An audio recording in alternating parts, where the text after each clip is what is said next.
welcome everyone to TVOSJ, the voice of San Joaquin, right here off the Miracle Mile in Stockton, California. And now it is time for Balancing the Scales. Oh.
Welcome to Balancing the Scales, the Economic Justice Report. Your host, Vic Burnsgore. On today's show, we've got lots to talk about, lots to get to. On this show, if you're new to this show, let me just say we're all about quality of life issues on this show. I talk about things like retirement, education, childcare, healthcare, and how you can improve your personal economic situation through your vote. Okay, let's start with the viewer comments. I got a Coming from Jeff from Lathrop, asked me, Vic, when it comes to programs that provide kind of benefits for the middle class, what have the Republicans given us? Short answer is nothing. If you look over the past 60 years, 70 years, everything we have, 8-hour day, minimum wage, Social Security, Medicare, Medicaid, those are all programs given to us by Democrats and or labor unions. Okay? Republicans haven't given us anything. I'm talking about the middle class and the poor. They've given everything to the millionaires, billionaires, and the corporations, but nothing to you and people like you and me. Okay, events in Stockton. We got Jazz Jam Session every Friday at Werlow's and the Crab Feed at Annunciation School in Stockton, January 25th, 5:30 to 11, $60 per person. Political commentary today, Obamacare mandate in peril. Folks, if this doesn't hurt the Republicans politically, nothing ever will. Let me give you some background story on this. This comes to you from NPR.org, dated December 12, 2019. A federal appeals court panel in New Orleans has dealt another blow to the Affordable Care Act, agreeing with a lower court judge that the portion of the health care law requiring most people to have coverage is unconstitutional, now that Congress has eliminated the tax penalty that was intended to enforce it. But it is sending the case back to the lower court to decide how much of the rest of the law can stand in light of that ruling. That pretty much means that Obamacare won't be settled before the 2020 election and could end up in the Supreme Court. Absolutely. So we got to wait and see what happens. That's horrible. The whole thing is, millions of people are going to be affected if that's eliminated. Okay, let's talk about today's topics. Let's talk about public ownership to the rescue, propaganda 101, healthcare scares, the Dr. Bronner story, actually the Dr. Bronner Company story, and social welfare benefits in Costa Rica. Okay, let's watch this clip, and I'll come back and talk about it. Pharmaceuticals. Too many of us are suffering and dying needlessly because we've given up control over a critical part of our nation's healthcare system. Every day that someone has to ration their insulin is another day that that system has failed us. Every time that someone has to make a choice between buying their medication or buying food, the message becomes clearer. Enough is enough. For decades, we've tried to rein in big pharma through federal regulation, and every time, they come to Washington with deep pockets through a well-oiled revolving door to undo our work. They come pushing misleading stories about their products, leaving doctors and patients without the information they need to make informed treatment decisions. They come with an army of lobbyists to make sure that everyday Americans can't hold them accountable. Make no mistake, big pharma is a dangerous threat to our health, and when our nation's health is at stake, we can't keep trying the same thing and expecting different results. A democratic public option in pharmaceuticals would be a systemic solution and provide superior outcomes for our health, democracy, and economy. By putting people, not profits, as our focus. Absolutely, because right now we have profits, not people, in our whole healthcare system. Folks, what you never hear in the corporate media is that the public sector has two inherent advantages over the private sector in the delivery of products and services. First is accountability. Any public institution is or would be accountable to the taxpayers. It's not possible with private firms. That's why they're private. Okay? Second of all, publicly run services don't have to be profitable. Government-run services just need to break even. They're bringing in enough money to pay their workers, to buy whatever they need to function, and that's it. Any profits that they do generate goes back into the city coffers or the town's coffers or the public coffers, period. Now, while we're talking about public ownership of pharmaceuticals, public manufacture of pharmaceuticals, California is going to, hopefully, bills being put through, or Governor Newsom's looking into having California generate, manufacture its own pharmaceutical drugs. Story from Sacramento Bee, LA Times, dated January 9th, 2020, talks about that. I'll just paraphrase those articles. California will get into the business of selling prescription drugs under a sweeping plan to reduce health costs that Governor Gavin Newsom unveiled. The plan, which will be part of Newsom's 2021 budget proposal, would make California the first state to create its own generic drug label. Newsom also wants state agencies and private insurers to negotiate drug prices together to make them more affordable. The state would contract with one or more makers of generic drugs to manufacture certain prescriptions under the state's own label, according to Newsom's office. The drugs would be available to all Californians for purchase, hopefully at a lower cost. That's the goal. The plan would target only generic prescription drugs, which make up 90% of the prescriptions filled in the U.S. anyway. A trip to the doctor's office, pharmacy, or hospital shouldn't cost a month's pay. The cost of healthcare is too darn high, and California is fighting back, Governor Newsom said. Absolutely. Great plan. Let's hope he has the political will and enough funds to get that accomplished. Okay, you know what? I already talked to another previous shows about examples of publicly owned services like hotels, high-speed internet, especially the one in Chattanooga, Tennessee, the U.S. Post Office. Here are some other examples of successful public ownership. A public grocery store in Baldwin, Florida. Open source coding like Linux. Linux is a socialist programming language. Why? Because it's open source, which means the code is made available to the public. Coders, programmers work on it, improve it, and give it back to the public. And everyone benefits. The P&D, the public bank, the Bank of North Dakota.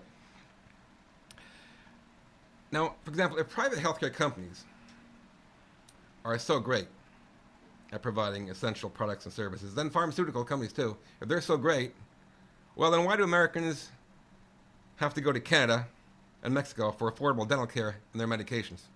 Okay?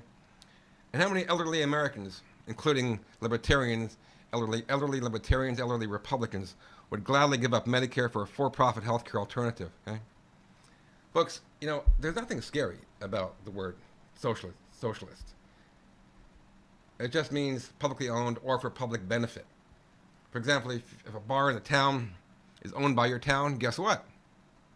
You and your neighbors now own a socialist bar or tavern. Okay? The Green Bay Packers is owned by its fans. The U.S. Post Office is socialist, but it's so cheap and reliable that Amazon uses it to deliver its goods. And think of all the other publicly financed socialist services that your life depends on. K through 12 schools, water and sewer service, police departments, military, fire departments, toll-free roads. Let me tell you something about toll-free roads. I'm originally from New York State, and back in the 60s and early 70s, we used to drive down to visit my cousins in Freehold, New Jersey.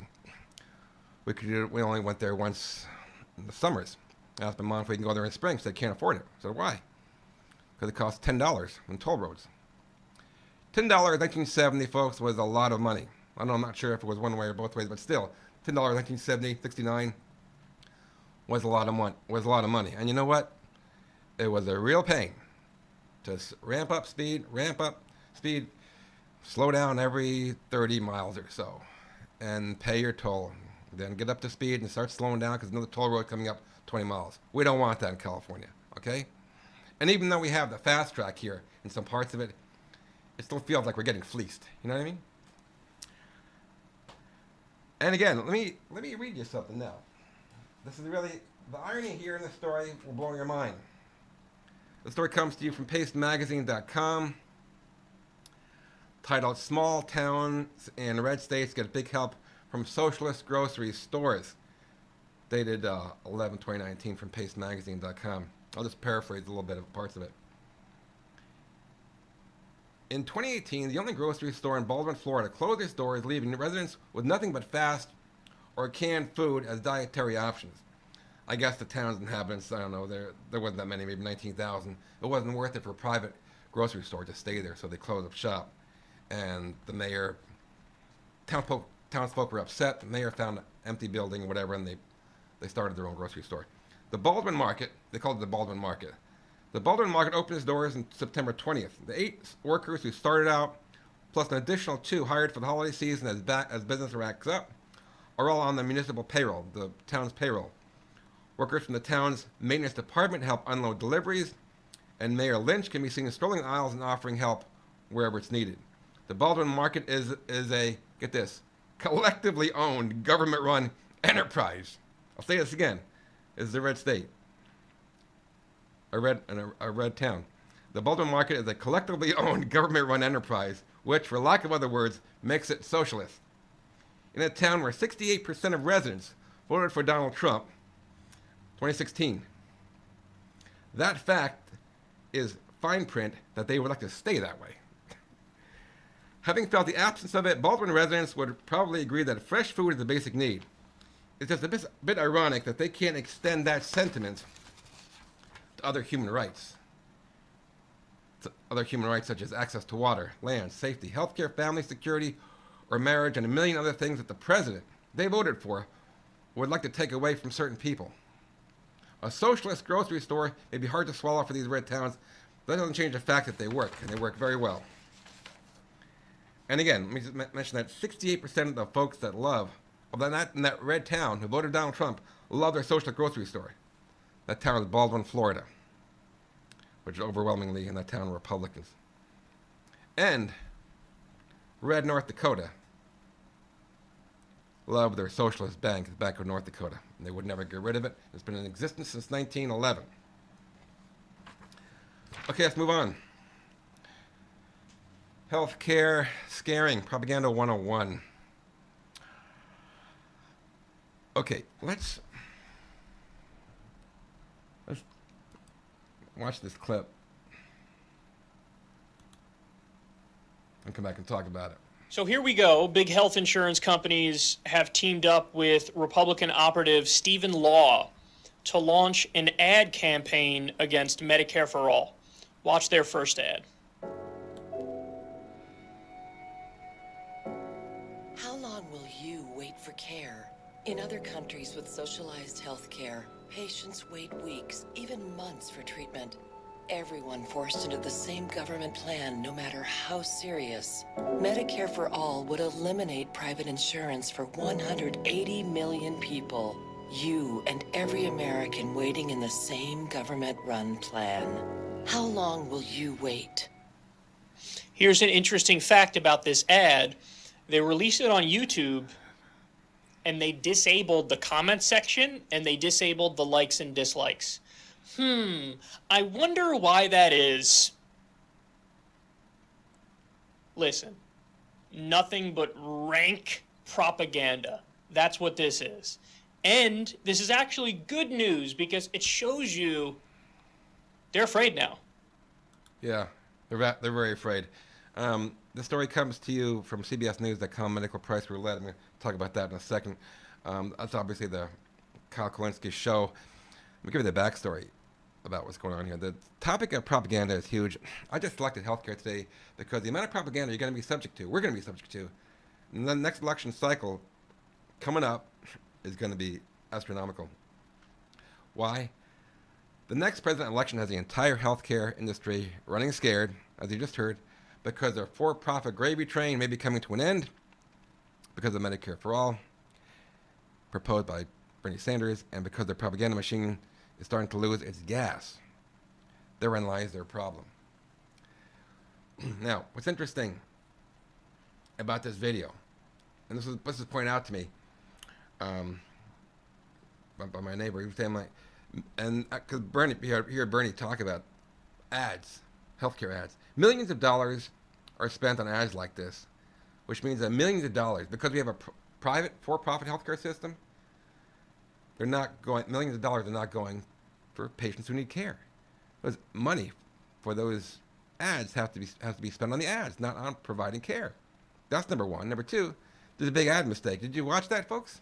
In that clip? Notice how the ad in the video reads, there's a text that says, Medicare for All, eliminate private insurance. Guess what? That's exactly what we want. We want to eliminate private insurance companies and have Medicare for All. Someone's going to be in big trouble for that ad, producing that ad, okay? Now, normally at this point, I talk about personal horror stories about people running out of money, being put on the street or whatever. However, I've come across something called CBS News Healthcare Stories, Medical Price Roulette. I'm just going to read to you some headlines of horrific stories. So let me read to you some of these headlines, and you can check it out yourself at Medical Price Roulette at CBS News Health Stories. First story headline: Woman fighting with insurance company for follow-up breast cancer test. Man drives 5 hours for surgery that insurance won't cover. Melissa Welsh goes to jail for an unpaid ambulance bill. After her miscarriage, she needed 2 rounds of ultrasounds. Why did one cost 10 times more than the other? Women are shocked by the hidden cost of mammograms. Even with insurance, woman was hit with $440,000 in medical bills with insurance. Medical bills jumped from $220 to $4,000 a month for treatment her life depends on. Back surgery saved him from paralysis. Then the bills arrived. $650,000. Another story headline, regulators want to change the law after the CBS News report. Okay? Get this. They want to change news only after the CBS reported these news. Hospitals only do the right thing after the news is gone out about what they did because they don't want to be shamed. Okay? But they can't do the right thing in the first place. Okay? Also, in the ad, they don't specify who the other countries are in the ad about how long are the wait times, right? Besides, no country, including this one, will not keep you waiting if you have a really medical emergency. That's for sure. Also, the ad doesn't say what the costs are. They say how long the patient times are, but they don't say how much you got to cost to be treated immediately. Okay? And they say that everyone's forced into the same government plan, no matter how serious. That's a scare tactic and a lie. Okay? Folks, Medicare for All is just a payment system. That's it. If you're a qualified provider, Medicare through the government will pay the provider. That's it. And like Kyle said, the site of that ad has disabled the comments, likes, and dislikes. That's very suspicious because I know they're going to get a barrage of negativity, which they don't want. And by the way, who put out that ad? The Fraser Institute? I did a query on Wikipedia. The folks behind it is the Fraser Institute is a Canadian public policy think tank that's been described as politically conservative and libertarian. Whenever you hear the word libertarian, remember the show I put on about a year ago about the Koch brothers running on the libertarian platform? Actually, it was David Koch running on the libertarian platform on Bernie Sanders' website. Their platform items, 90% of the government wiped out. Okay, let's move on to the Dr. Bronner Company story. This is a really interesting story. This is an unbelievably wonderful company. Let's check it out, and then we'll come back and talk about it. Check out the video, come back and talk about it. The company is the perfect model of what Dr. Bronner would describe as constructive capitalism. Over a third of company profits go to supporting charitable projects worldwide. These include freshwater wells in Ghana, orphanages in Haiti and China. The Dr. Bronner's Magic Soaps Company strongly believes in running a business that is good for its employees, society, and the planet. Absolutely. That's just a small part. Go to their website. There's lots of videos there to check out. Give you the backstory about this. The Dr. Bronner is a family-run ecological soap company.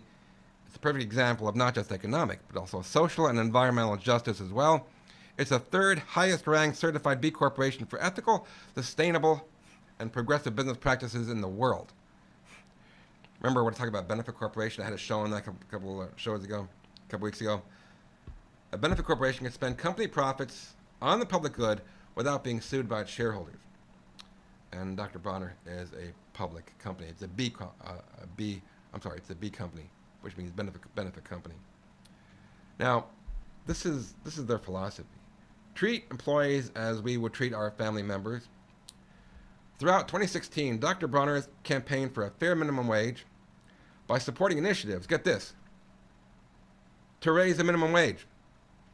In fact, Dr. Bronner's company devoted over $500,000 to minimum wage ballot efforts in 2016. Can you imagine that? Private company trying to raise minimum wage so they can pay their workers more. Actually, everyone could pay their workers more. The Dr. Bronner Company believes a higher minimum wage boosts the consumer buying power that businesses and communities depend on to thrive. Makes sense, right? And get this. Their minimum wage in their store starts at $18.71. That's the minimum wage for full-time employees. Their employees get 100% free health care, no out-of-pocket payments at all. They get free vegan lunches. Dr. Bronner's company covers half the cost of approved child care facilities, up to a total of $5,000 for each family. The company incorporates good labor practices like safe working conditions. They offer living wages. They treat workers with respect and dignity. There's gender equality, no forced labor, no child labor in their supply chain. And the success of this company dispels the profit at all cost ideology of C corporations because the company makes a profit while providing social and economic benefits. This is how all companies can and should conduct themselves to provide economic, social, and environmental justice. Okay, that was our spotlight story. Now let's move on to the How Great We Are segment. And in this segment, I usually compare social welfare benefits from other countries with America. I don't talk about the benefits we have. They're so puny anyway. I only talk about what other countries have. And I've been talking now about all the countries above our position on the UN Happiness Report. We're number 19. So, this time I'm going to talk about Costa Rica's welfare benefits. And this news comes to you from news.psu.edu, dated 4/16/2016, and internationalliving.com, dated 7/29/2016. So let me give you an overview about Costa Rica. Costa Rica provides government-funded health care and pension program for its citizens. It offers taxpayer-funded preventive care. Doctor visits, emergency care is free. The government provides, get this, 4 months of maternity leave with full salary. I'll read this again. Costa Rica government provides 4 months of maternity leave with full salary. The universal Social Security and health care coverage in Costa Rica was founded in the 40s and a great source of pride for all Costa Ricans, as it should be. Okay? Now, here's a story. It's a personal story from one of those news articles, news.psu.edu. And I quote, Maria had just received an expensive estimate for urgently needed dental care. Her U.S. dentist estimate came to nearly $5,000, plus $2,000 for IV sedation. So a bill of about $7,000 total. So she was exploring medical tourism options to help reduce her cost. And she decided on Costa Rica. Now, her round-trip airfare and Maria's hotel came to less than $1,000. The dental treatment itself was about $2,500. Even with eating out, taxi fares, sightseeing, and a guided tour to Poas Volcano National Park, total cost stayed under $4,000. So she saved about $3,000 by leaving the U.S. for Costa Rica. Plus, she got a great vacation as well. You know, like I said before in the first part of this program, why do if our healthcare system is so great, why do people have to leave? Why do Americans have to leave? Why does Maria have to go to Costa Rica if we have the greatest healthcare system in the world? So look, the healthcare system in Costa Rica is based on preventive care for all individuals. And get this, regardless of their ability to pay or their citizenship status. Let me read this again. The healthcare system in Costa Rica is based on preventive care for all individuals, regardless of their ability to pay or their citizenship status. A visiting student who went there as part of an internship commented, and I quote, "It was very clear to see that the main focus of all Costa Ricans, including the government, was caring for one another to make sure all Costa Ricans live in a safe and healthy environment. That's not the case in the U.S. We still put profit over people in our healthcare system." Folks, you know, it's not fun for me to come in here week after week and, you know, embarrass my own country when it comes to all kinds of economic problems, specifically when it comes to healthcare. Okay? But like, as I just read to you, when it comes to healthcare, it's just that Costa Ricans really have economic justice, and we don't. Okay, as I come to the end of the show today, I'm going to talk about next topics. Next show is going to be January 30th. I'm going to be talking about what is libertarianism. I'm going to be talking about propaganda 101. In that segment, I'll be talking about Republican-style propaganda. And I'm also going to be talking about Israel's social welfare benefits. Okay, so that's it for today, folks. Thanks for listening. This is Vic Bernsdorf, 89.5 at 89.5 FM, KBCC Community Radio in Tracy. And always remember, in a social democracy, your basic needs are provided for during every phase of your life. Have a great day.